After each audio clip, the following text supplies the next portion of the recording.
Hello everyone. For class 10th student, chapter name है area related to circle. आपका NCERT series का next questions exercise 11.1 according to old NCERT publications basis पे आपको सारे questions हम revision करा देते हैं। हो सकता है आपको नई बुक में या नए पब्लिकेशन की बुक में आपको ये एक्सरसाइज शायद देखने को ना मिले, so don't worry about it. Basically आपको क्वेश्चंस के साथ साथ कॉन्सेप्ट को समझना बहुत ज़्यादा इंपॉर्टेंट है according to this chapter. So class 10th के स्टूडेंट्स के लिए for this question number 3, according to this figure, question में क्या कह रहा है कि आपको एक फिगर दिया गया है जिसमें क्या किया गया है, आपको हर एक चीज की रेडियस एंड डायमीटर आपको प्रोवाइड कर दिया गया है। ओके, और डिफरेंट टाइप्स ऑफ कलर्स के फॉर्मेशंस में, और आपको बेसिकली क्या कह रहा है कि क्वेश्चन में लास्ट में कि find the area of the each of the 5 crossing, जितने भी कलर्स हैं उन सभी का एरिया आपको फाइंड आउट करना है। तो बेसिकली कॉन्सेप्ट क्या होता है कि आप गोल्ड का निकालिए, उसके बाद एरिया का, सर्कल का एरिया का फॉर्मूला यूज करके, उसके बाद पूरा ऑल ओवर पूरे का फिर रेड तक के निकाल लीजिए, उसके बाद गोल्ड माइनस कर देंगे तो आपको सिर्फ रेड का प्रोवाइड हो जाएगा। ओके, तो कॉन्सेप्ट क्या कह रहा है। फिर उसके बाद ब्लू का निकालना हो तो आप क्या करेंगे, पूरे ऑल ओवरऑल रेडियस को मानते हुए फाइंड आउट कर लेंगे और बीच वाले पोर्शन को माइनस कर देंगे।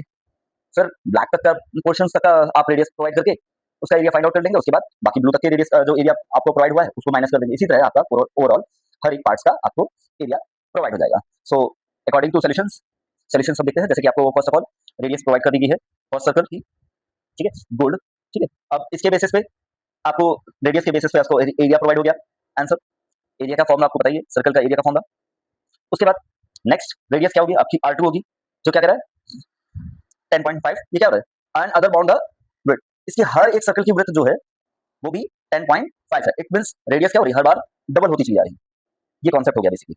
तो रेडियस डबल होती गई जिसकी वजह से एरिया उसको फाइंड आउट करना हो, अब पर्टिकुलर उस रीजन का एरिया फाइंड आउट करना है तो दूसरे सर्कल के एरिया से फर्स्ट सर्कल का एरिया माइनस कर देते हैं, ठीक है, जिससे हमें बाकी इसी तरह आपको रेड का एरिया प्रोवाइड होता है। फिर थर्ड सर्कल का, थर्ड की रेडियस प्रोवाइड करनी हो, उसमें भी आप ऐड करते चले जाएंगे 10.5 ऐड करते जाएंगे, आपको न्यू रेडियस आपको प्रोवाइड होती चली जाएगी, फोर्थ सर्कल की, फिफ्थ सर्कल की, और ठीक है, इसी तरह आप प्रोवाइड करते चले जाएंगे।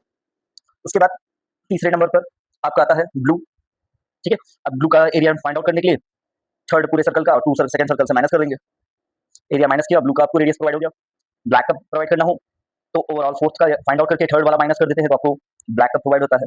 उसके बाद व्हाइट का प्रोवाइड करना हो, व्हाइट का फिर का पूरे ओवरऑल सर्कल का निकाल कर ब्लैक तक का, आपको ब्लैक का जो एरिया आया था ब्लैक तक का, वो फोर्थ सर्कल तक उसका एरिया निकाल कर माइनस कर देते हैं और आपको आंसर सबका प्रोवाइड हो जाता है। तो आपका पहला, दूसरा, तीसरा, चौथा और ये पांचवा, आपका ये सारे आपको एरिया प्रोवाइड हो जाते हैं। Okay, thank you.